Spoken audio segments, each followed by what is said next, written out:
Mabuhay, maligayang pagbabalik sa aking YouTube channel. It's 11:44 p.m. at syempre ilang minuto na lang ay ibang araw na, Wednesday na. But anyways, isa ito sa pinakamagandang nangyari ngayong 2026, talagang January pa lang, January 13. Pero ayun na nga, nakita na natin.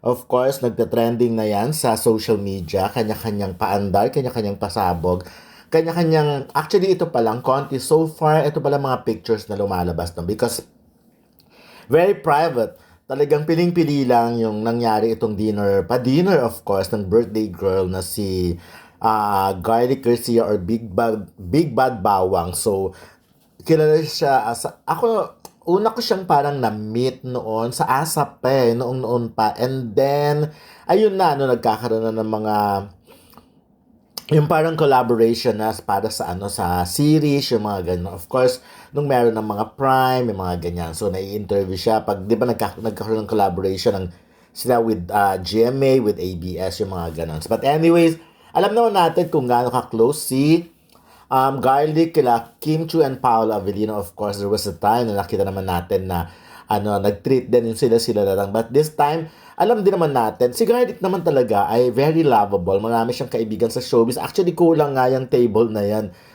Kung titignan mo ako, feeling ko, iba't ibang kanya-kanyang gabi to. Hindi pa naman dito natatapos. Marami siyang friends eh.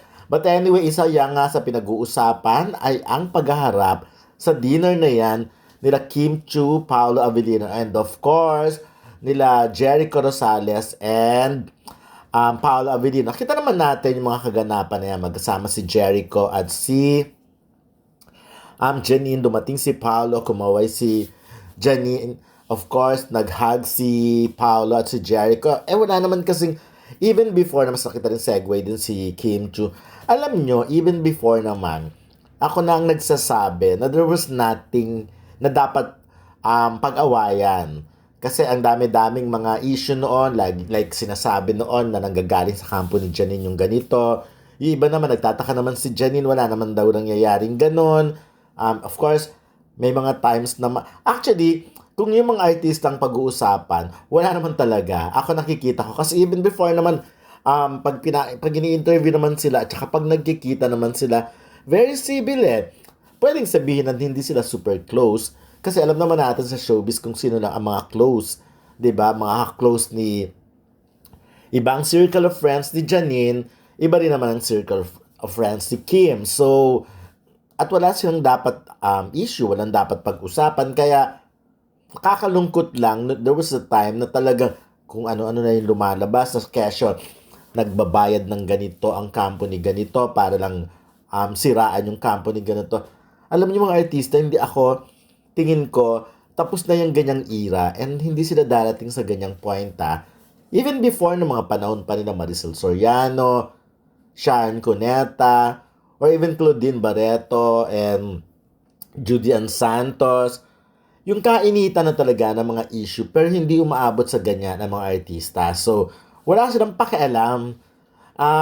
For them, siguro kung may competition, harap lang ng camera yon or sa acting lang yon. Pero off-cam, hindi sila yung parang isasabotage yung isa't isa. Walang ganon. Sa dami ng ginagawa niyan, sa dami ng iniisip niyan.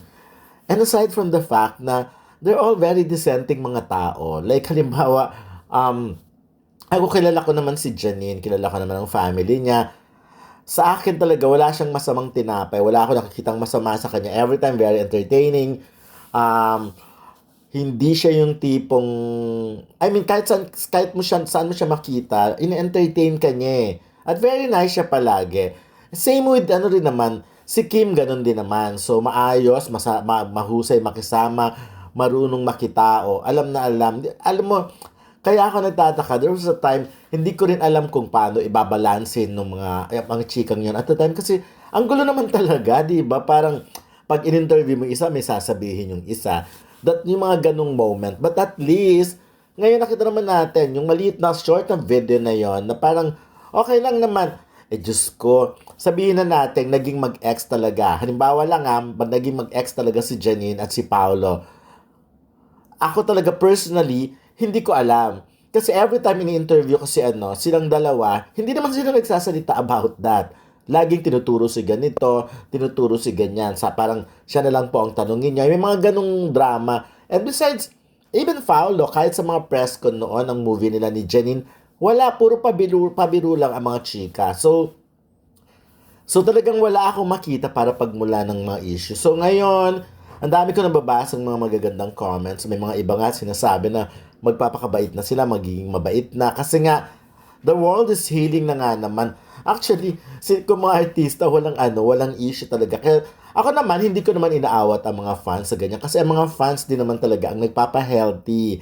Sila yung pag nagko-compete yung mga artista, yung mga idol nila, mas nagiging mainit mas nagkakaroon ng the more na nagkakaroon ng rivalry for me sa showbiz, the more na mas nagiging maingay, mas na magiging maganda ang resulta because ayaw pakabog ng isa sa isa. Pag kumita yung movie ng isa, kikita dapat gagawin ng isang lahat para kumita. Pero dapat hanggang ganun lang, wala yung matindihang siraan. Yung talagang lait to the max. Kami personally, nawi-witness namin ang attitude ng mga artista. Itong sila Janine at Jericho, Paolo, and Kim.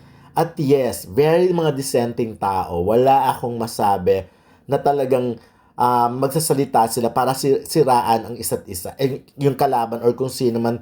Hindi sila mga ganong klase ng artista. Siguro, I think it's about time. Tapos na, okay na yan. Maging happy tayo sa kanila. At least, nakikita natin sila sa mga ganyang event. Ito talaga isang long table lang. Very close lang ni Garlic ang mga kasama. So let's all be happy. Naging masaya na lang tayong lahat. Okay.